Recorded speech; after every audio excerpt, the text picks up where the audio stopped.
The collapse of reserve currency dominance.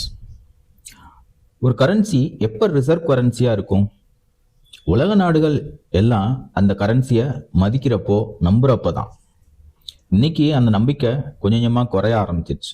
2000 உலகத்தோட சேமிப்பு 70% டாலரில் தான் இருந்துச்சு. அதே இது இன்னைக்கு 58% குறைஞ்சிருக்கு.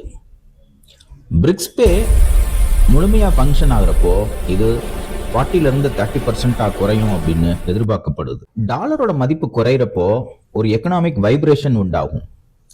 என்னதான் 1,34,400 கோடி கமிஷன் நம்மளுக்கு மிச்சமானாலும் இன்னொரு பக்கம் எக்ஸ்போர்ட் பண்றப்போ ப்ராஃபிட்டபிலிட்டி கம்மியாகும்னு நீங்க நினைக்கலாம். ஆனா இங்கதான் நீங்க ஒரு உண்மையை புரிஞ்சுக்கணும். பெட்ரோல் மற்றும் விலைவாசி குறையும்.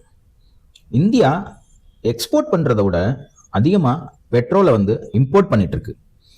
டாலரோட விலை குறையிறப்போ இந்த இம்போர்ட்ஸ் லாபகரமா இருக்கும் நம்மளுக்கு. அப்ப 140 கோடி இந்தியர்களோட கிச்சன் பட்ஜெட் லாபகரமா இருக்கும். பிரிக்ஸ் பே மூலமா நம்ம டைரக்டா பிசினஸ் பண்றப்போ டாலரோட மதிப்பு குறைஞ்சாலும் கூடினாலும் நம்ம கவலை பண்ணணும்னு அவசியம் கிடையாது. ஏன்னா நம்ம ருபீஸ்ல தான் பிசினஸ் பேசுவோம். வெளிநாட்டு அதிநவீன இயந்திரங்கள் மற்றும் மூலப்பொருட்களோட விலை கம்மியாகிறப்போ உள்ளூர்ல இருக்கிற பிசினஸ் மேனுக்கு ப்ரொடக்ஷன் காஸ்ட் கம்மியாகும், செலவு கம்மியாகிறதுனால லாபம் ஜாஸ்தியாகும். இது ஒரு உலக சக்தியா உருவெடுக்க போற ஒரு மாபெரும் தொடக்கம்.